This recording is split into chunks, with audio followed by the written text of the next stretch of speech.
Israel is fighting attacks on all fronts, from Gaza in the south to Lebanon in the north, and also on the West Bank. The war has forced 300,000 Israeli citizens out of their homes.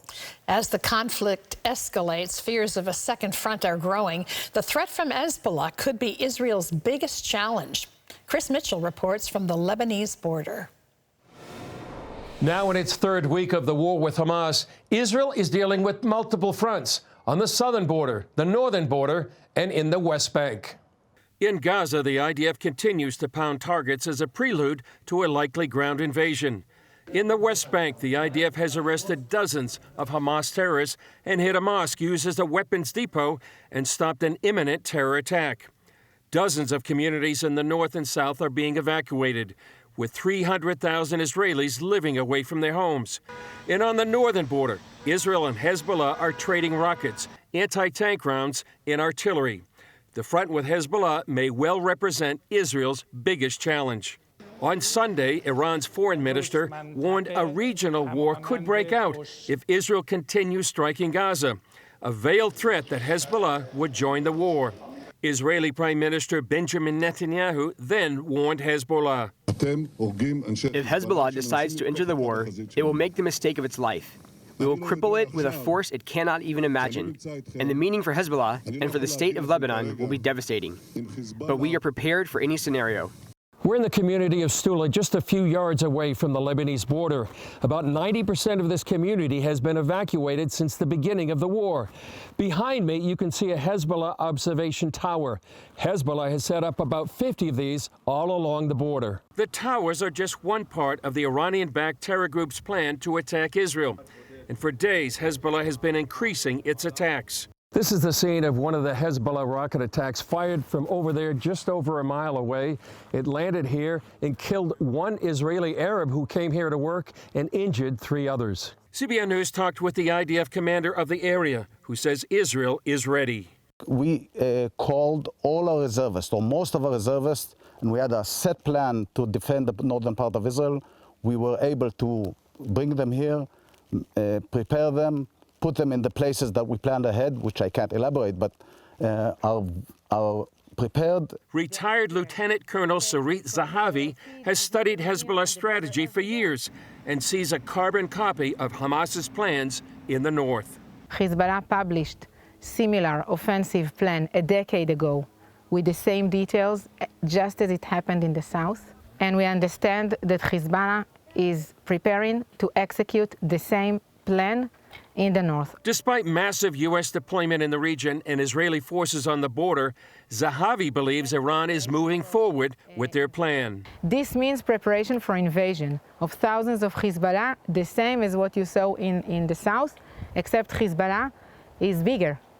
And the firepower of Hezbollah is 10 times more than Hamas. It's about 200,000 different kind of rockets and artillery. The question so many people are asking is, will Hezbollah join the war? What do you think? I believe that everything is working until now according to the Iranian plan. How closely tied is Iran with Hezbollah and Hamas and all the things happening around in the region? Like this. Like this. We shouldn't say that Iran is not involved. Lebanon is here, 12 kilometers from where we are. So we don't have a choice. We cannot accept the option of living with the monster, neither in the north nor in the south, because you must understand that once they finish with us, they will come to you. Razili says Israel is the Western world's tip of the spear. Israel has always been the front of the Western world against Islamic ISIS kind of operations. We saw it 2 weeks ago. And we will defend ourselves, and by that, defend the world. What can I say? Pray for us. Chris Mitchell, CBN News, Shluta, Israel. Pray for us is the order of the day. Michael Oren, he's a member of the Knesset, the former Israeli ambassador to the United States. He joins us now from Tel Aviv to talk more about this. Ambassador, you wrote something that I think absolutely predicts where we are today. It's an article, I'm going back to June 7th, 2021. an article you wrote in Mosaic where you talked about the Gaza problem and the history of it. Walk us through that and specifically the election that put Hamas in charge of the Gaza Strip. Well, it's a long and painful history, Gordon. Historically, Gaza was a breadbasket. It was a fertile, flourishing part of this area of the world, of the land of Israel. It once had a very flourishing Jewish community. You'd be surprised at how many ancient ruins, including ancient synagogues, we found in Gaza. During the Turkish period, it was under Turkish control. The British kicked the Turks out in 1917. The British were there. And when the UN partitioned the land of Israel into two states, an Arab and Jewish state in 1947, Gaza was supposed to be part of the Arab state, but the Egyptian army occupied it until June 1967, when the Israelis threw the Egyptians out, and Israel became the de facto sovereign in Gaza as a military occupier. And it was during that period when Israel established settlements there, 21 settlements with 8,000 Israeli Jews lived there, but resistance from Hamas, which was founded about 20 years ago, and increasingly led to many deaths of Israeli civilians and soldiers alike, so that in 2005, Israel decided to withdraw from the Gaza Strip. And I was there. It was very traumatic. We ripped up those 21 settlements. We destroyed them. We moved those 8,000 Jews out, and we gave the Palestinians a chance to have an independent state and live peacefully with us. And what the Palestinians did was turn it into a terrorist state under Hamas. Hamas threw out those Palestinians who were in favor of peace with us. They actually killed them. They threw them off the top of roofs. And since then, we've been in a war with Gaza. Thousands upon thousands of rockets fired, suicide bombings, pretty much you name it. Hamas has been involved in the deaths of well over now 2,500 Israelis. During about the year, I'm not in the government now, Gordon, I should specify, but when I was in the government, I was in charge of Gaza for a period. And I will tell you that everything you know about human decency, about civilization, when it comes to Hamas and Gaza, throw it out the window. This is an organization that is not only capable of the horrors which we saw committed on our people, they've oppressed their own people. They use and lose hundreds of Palestinian children every year digging their tunnels. They don't care. Tunnels collapse, hundreds of kids are killed. They don't care. Israel, in spite of what you hear about the blockade is only about arms. Israel lets in food, medicine, 1,200 huge flatbed trucks a day we're prepared to bring in there. Hamas would only let 400 in because it wants to keep its population hungry and angry and dependent. Hamas blew up the fuel lines into Gaza. You want to know why there's no electricity? You want to know why there's no water? Because Hamas dug up all the water pipes and used them to make rockets. They dug the tunnels into the aquifer and drained the aquifer. That's why there's no water there. Of course, we're going to get blamed for that. Everything you know. Some Israeli officials have been condemned in the West for comparing Hamas terrorists to animals. I take great exception to that. I think it's insulting to the animals. Animals would never act in that way. How did they win the election, going back to 2006? In your article, you talk about a politician who was running, and she said, when my sons killed themselves in attacking Israelis, it was the happiest day of my life. Does this ideology just overwhelm everything, that you're willing to sacrifice even your children? Well, you got to keep in mind, the people of Gaza voted Hamas in. They are enthusiastic supporters of Hamas, as are the Palestinians in Judea and Samaria, the West Bank. You know, the president of the Palestinian Authority, Mahmoud Abbas, is in the 18th year of his 4-year term because he won't stand for re-election because he knows Hamas would win. So Hamas and everything Hamas does are overwhelmingly supported by the Palestinians, not by everybody, but by a solid majority, and celebrated. They celebrate when they kill our civilians. They're, candy's given out in the street of Gaza, and fireworks go off. So this is a very, as I said earlier, throw out everything you know about human decency and civilization. And yes, we've had cases. We open our hospitals to the sick of Gaza. Believe it or not, we've actually cared for the children of some of the leaders of Hamas. And we had a case several years ago where a young Palestinian boy needed severe, significant heart surgery. The surgeons in Israel saved his life. And when they asked the mother, how could she say thank you? What future did she want for her son? She says, I only hope that someday he grows out to be a martyr, i.e. that he blows himself up killing Jews.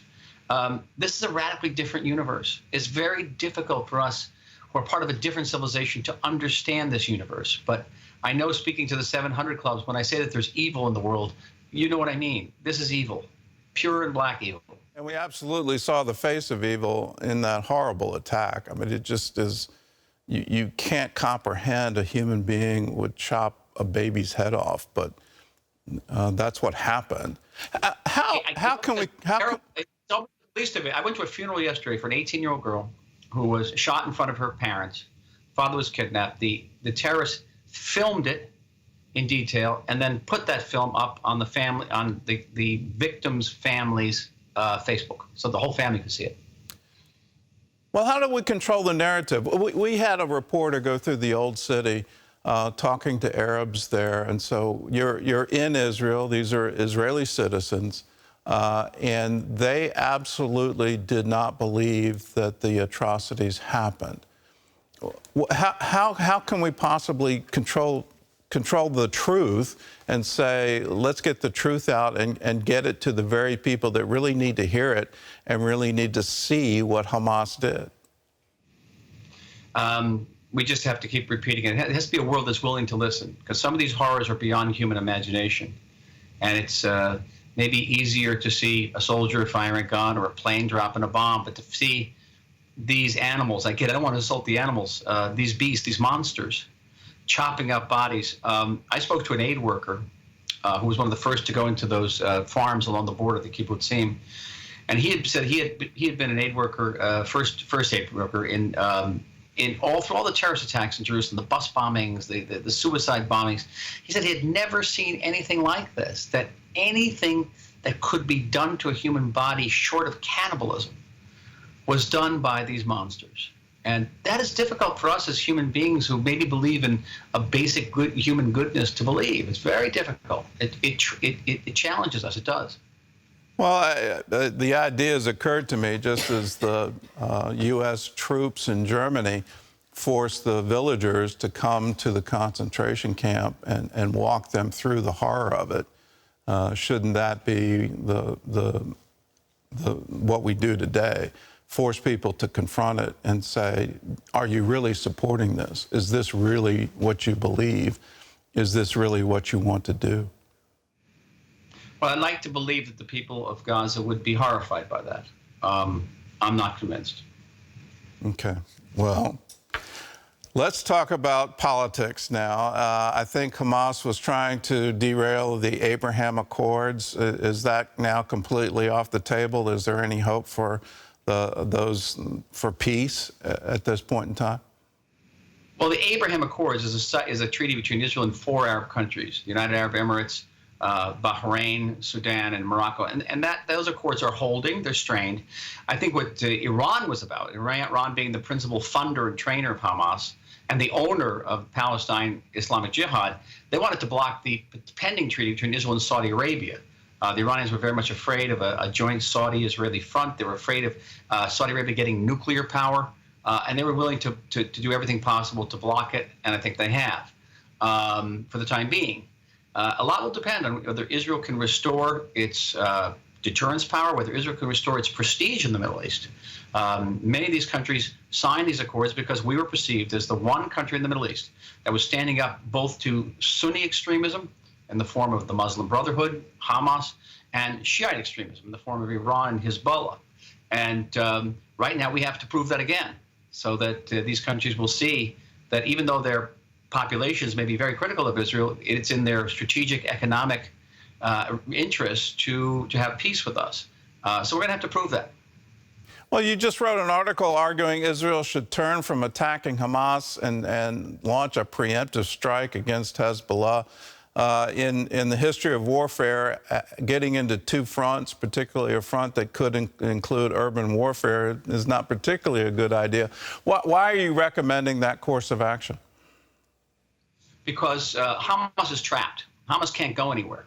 And we can continue to hit Hamas from the air, sea, ground for as long as we want. It will. Hezbollah represents a threat that's about 15 times that of Hamas. Hamas maybe has 10,000 rockets, maybe 15. Hezbollah has 150,000 rockets. They are longer range, they are bigger payloads, and many of them are very accurate. They can hit our strategic sites. Hezbollah has a terrorist force which has been massacring hundreds of thousands of Syrians for the last 10 years. They're well trained, and they are possibly, to conceive, even more vicious than Hamas. And Hezbollah has infinite supply lines. It has no problem with space. It's not Hamas. So that threat is always going to be with us. That's the sword of Damocles over our heads, which no state, including the United States, would ever put up with. You remember, maybe older, I can't see you, but I remember the Cuban Missile Crisis. And President Kennedy was willing to go to global nuclear war to get Russian missiles out of Cuba. You think maybe Israel should do something to get up 150,000 lethal rockets out of the hands of Hezbollah, which is right across our border? No, we're going to have to deal with it eventually. And by the way, there's a very good chance that once Israel invades Gaza, puts its ground forces in Gaza, a week into the war, when our forces are tired and low on ammo, that's when Hezbollah is going to strike. So the question is, who strikes the first blow? Should we strike preemptively and gain the advantage, or should we accept that first blow from Hezbollah, which could be very, very devastating? Is this all part of the grand scheme? You look at this, and we're seeing documentation that the Hamas terrorists actually planned the brutality. They were actually coached in how to do it, what to do. Do you think that was planned to provoke a reaction from Israel, get Israel into an urban war in Gaza, and then attack from the north? I don't know. I know there's a theory about a grand scheme of Iran. I don't doubt the fundamentals of it, that Iran wanted to surround us with these hundreds of thousands of rockets to keep us engaged in localized war over and over and over again, get our legitimacy challenged and eroded by the international community, because every time we defend ourselves, we get condemned. And meanwhile, Iran advances its nuclear program. Meanwhile, Iran expands its sphere of influence throughout the Middle East, and it has through Syria, Lebanon, Iraq, and now in the southern tip of the Arabian Peninsula in Yemen. Notice the Houthi rebels backed by Iran fired a couple of missiles at us the other night, blocked by the U.S. Navy. Thank you to the U.S. Navy. And yeah, that's the plot. I don't know if Hamas expected its attack to succeed as much as it had, but I don't think in massacring, mutilating, raping, burning, beheading, dismembering Jews, Hamas needed a lot of instructions. I really don't. That is the way they raise their children from the earliest age. They have summer camps that teach their kids this stuff. It's no surprise at all. Well, we stand with you, and we pray that you stand strong. This is a time for all of us to be strong and courageous. The same instructions to Joshua. Let us be strong and courageous. Let's not be afraid, and certainly let's not be dismayed. It's time for people of good faith to stand together, and we stand with you.